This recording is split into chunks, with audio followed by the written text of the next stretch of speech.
am about to change some lives with this makeup tutorial. Ooh! I know the internet is gonna eat this up. I just know it. The other part of this intro is that I'm non-binary and feminizing makeup feels bad to me a lot of the time. So we are making an effort to make this not feel bad, okay? This should be good if you like the andro vibe as well as the being pretty and mesmerizing vibe. First off, we're gonna start with Experiment Super Saturated. This is a serum and I use this as a primer every single time I wear makeup. This just really helps my makeup look glowy and it really helps my face makeup just blend into my skin really well. I also am convinced that somehow it prevents me from getting acne when I'm wearing makeup, but I don't know if that's true. I'm gonna get this wet.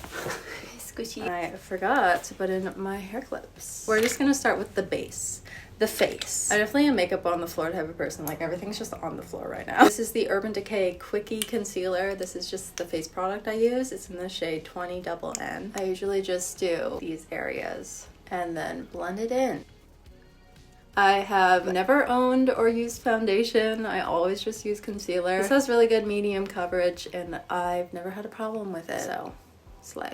I'm gonna powder my face before moving on. I don't really recommend this powder. It's kind of heavy, but I don't have another powder right now. I like having a loose translucent powder. That's what I usually like to use. It's just not in the budget right now, I'm gonna be honest. I'm not gonna buy any until I can buy the one that I want. I try not to mattify too much because I don't own a highlighter right now, so I don't want to completely mattify. I'm gonna do a little light bronzing on my cheeks as sort of a base for the blush. And I know what you're thinking, this is so basic. Yeah, this isn't the part that's exciting. There's a product I'm gonna show you that is just gonna change your life, okay? Next up, for the kind of I'm cold inspiration, I feel like this is a makeup look that's a combo of I'm cold and then also winter princess. So I don't know if I'm gonna tie link this video yet. This is the Camo Liquid Blush from e.l.f. in the shade Pinky Promise. This is a little more warm tone than I would like. I'm gonna put it on my fingertips so that I don't put too much on. I feel like a lot of the time people put on a ton of liquid blush and it looks crazy. So I'm gonna try not to do that. Sorry, I have to look over here because if I look in the viewfinder, I'm not gonna do this right. It's so bright, y'all. I'm bringing this a little bit lower than I normally would just to keep with the natural cold blush. And I am also definitely bringing it across my nose because I think that looks cute, and I'm also gonna kind of blend it in with this. Okay, face is all done. Next, this is the important part. First off, we know how I like to do my eyeliner. If you're new here, maybe you don't. I am using a brown eyeliner. I'm gonna bring you in here. Hi. I'm just gonna go along my lower lash line and emphasize that. This is what apparently animators do when they're drawing masculine characters. So this is known as it's a little masculinizing, which is good for me because the non-binary demands a little masculine with everything, at least in my case. Because if I overly feminize and don't make up for it with a little masculinizing element, I feel a little weird. I'm gonna bring it a little up here. Cool.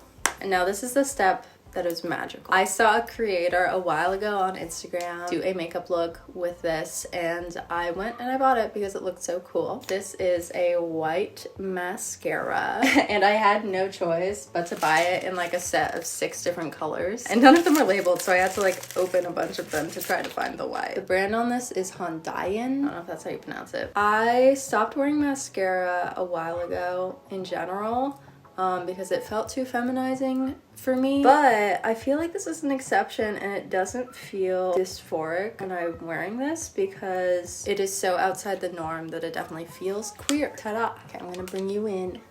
Hi! Hopefully this looks even when I put it on. I'm not gonna put on a ton.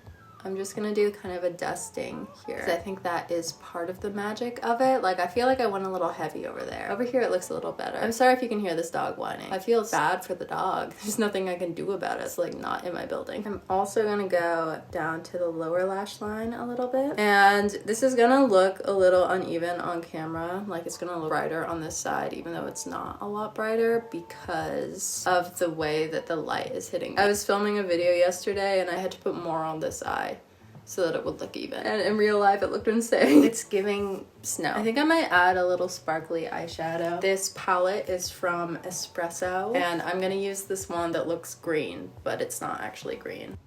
Would you wear this is my question. Or is this outside of your comfort zone, or what's the vibe? I'll have this linked below so you can find it easily. I feel very pretty princess pretty princess vibes. I'm also gonna film this probably for short form. I've been really in like a long form content mood. Sometimes I want to talk. I've just also not been in a short form mood because I think I'm like self-sabotaging about it. But at least I'm self-aware. I adore you for tuning in. I really do. I'm gonna go get some snacks at the deli. I will see you in the next one. You can trust me though, if you want to be like mesmerizing, the white mascara is the way to go. Like, I look like a freak show. Who's not gonna stare? But you're not.